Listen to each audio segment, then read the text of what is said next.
मानव देह पाकर जो भगवत प्राप्ति को अपने जीवन का ध्येय बना लेता है और एकनिष्ठ होकर सदा इस मार्ग पर अग्रसर रहता है, उसी का जीवन सफल है। ऐसा व्यक्ति ही इस जगत में पुण्य आत्मा है और उसे नारायण के अंश से उत्पन्न समझना चाहिए। नमस्कार, मैं शैलजा अब आपके चैनल पर फिर से एक वीडियो लेकर आई हूँ। आशा करती हूँ मेरे YouTube परिवार को ये कथा जरूर पसंद आएगी। सदा स्वस्थ रहें, सुखी रहें, प्रसन्न रहें।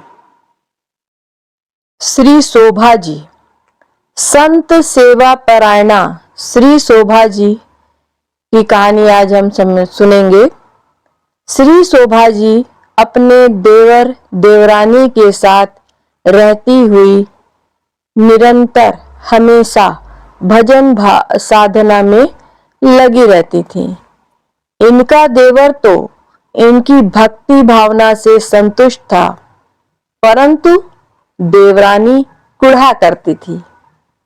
एक बार देवर ने एक जोड़ा सोने का कंकड़ बनवाया और शोभा जी को ही रखने के लिए देकर खुद परदेश चला गया।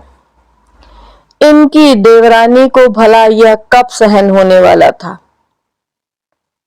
वह शोभा जी से तो कुछ नहीं कह सकी, परंतु अवसर पाकर शोभा के पास रखा हुआ कंकड़ उसने चुरा लिया और पृथ्वी में गाड़ दिया। श्री शोभा जी तो सदा ही संत सेवा में और सत्संग में पगी रहती थी। कंकड़ की ओर से तो उनका ध्यान ही हट गया था, अतः कंकड़ चोरी होने की जानकारी उन्हें नहीं थी।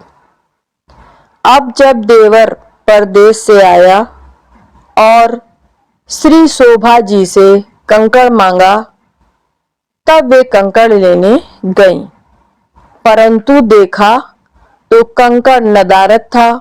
जिस स्थान पे उन्होंने रखा था उस स्थान पर नहीं था। इससे शोभा जी को बड़ा संकोच हुआ और इन्होंने देवर जी से सही सही बात कह दी कि मैंने तो अमुक स्थान पर रखा था और परंतु बीच में मुझे उसे संभालने का ध्यान ही नहीं रखा।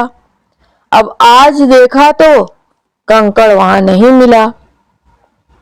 देवर भी क्या करता, चुप लगा गया।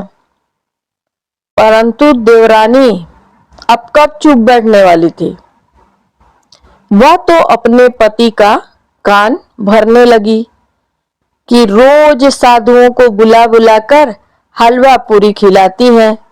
एक जाते हैं तो दो साधु आते हैं और उनकी सेवा में खूब पैसा खर्च करती हैं।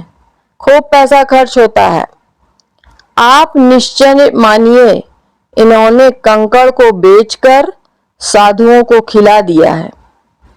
देवरानी का यह झूठा आरोप सुनकर श्री शोभा जी को बहुत दुख हुआ। वो बहुत दुखी हो गई और उन्होंने भगवान से प्रार्थना की कि हे प्रभु, यह झूठा कलंक आप ही दूर करो।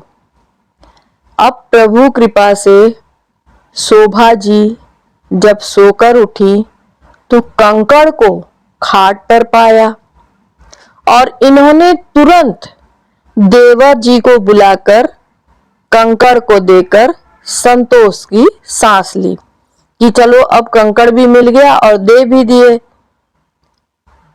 अब जब यह बात उनकी देवरानी को मालूम हुई तो उसने भी पृथ्वी को खोदकर देखा जहां उसने कंकड़ छुपा रखा था।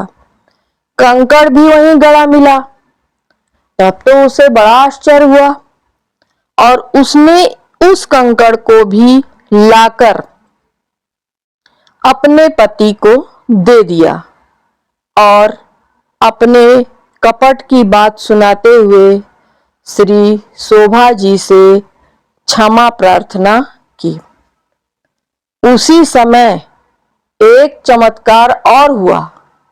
वह जब यह उनकी देवरानी ने पहला कंकड़ लाकर दिया तो भगवत भक्त कंकड़ अदृश्य हो गया। जो भगवान ने कंकड़ दिया था वह अदृश्य हो गया। अब तो देवर देवरानी दोनों ही इनके चरणों में नतमस्तक हो गए और उपदेश लेकर स्वयं भी संत सेवा में लग गए और भगवत भजन में लग गए। ये होती है भगवत की कृपा और श्री शोभा जी को कोटि कोटि नमन।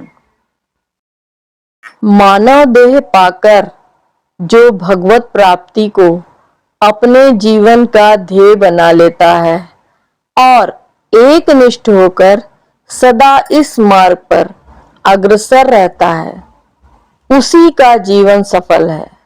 ऐसा व्यक्ति ही इस जगत में पुण्य आत्मा है और उसे नारायण के अंश से उत्पन्न समझना चाहिए। अगर आपको कथा अच्छी लगी तो कृपया करके सब्सक्राइब करें, लाइक करें और शेयर करें।